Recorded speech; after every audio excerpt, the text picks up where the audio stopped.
இல்லை, சிபிஐ விசாரணைங்கிறது நாங்கள் எப்பவுமே அதை ஏற்கிறது இல்லை. ஏன்னா அது ஒரு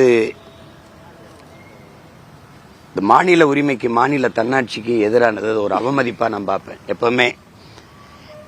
இப்ப எங்களுடைய காவல்துறை விசாரணையில என்ன குறை? இப்ப நம்ம அரசு தோல்வியை ஒத்துக்கொள்ளுதா? இல்ல இந்த மாநிலத்தில் எல்லாமே நீங்க மாநில உரிமை பேசிட்டு இப்ப சிபிஐல இருக்கிற அதிகாரிகளுக்கு 2-3 மூளை இருக்கா? அப்படி ஒண்ணும் இல்ல. இப்ப இத்தனை ஆண்டுகளை சிபிஐ விசாரிச்சு நிரூபிச்ச ஒரு பெரிய இது ஏதாவது ஒரு வழக்கு இதை நியாயத்தை பெற்றுக் கொடுத்துச்சு அப்படி ஏதாவது சொல்லுங்க பாப்போம். இது தமிழ்நாடு அரசுகிட்ட இருக்கு, சிபிஐ மத்திய அரசுகிட்ட இருக்குது, இந்திய ஒன்றிய அரசுகிட்ட இருக்குது.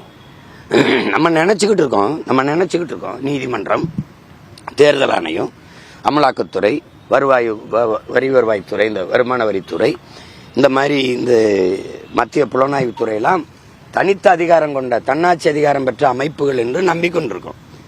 அது ஆட்சியாளர்களுடைய 5 விரல்களைப் போல இருக்கும். அது நீட்னா நீட்டும், மடக்குனா மடக்கும். அதனால அதை பேசி பயன் இல்லை. சிபிஐ விசாரணையில் என்ன வந்துடும்? அப்ப இவ்வளவு சிறந்த காவல்படை, எங்கள் காவல்படையை அவமதிக்கிறீங்க.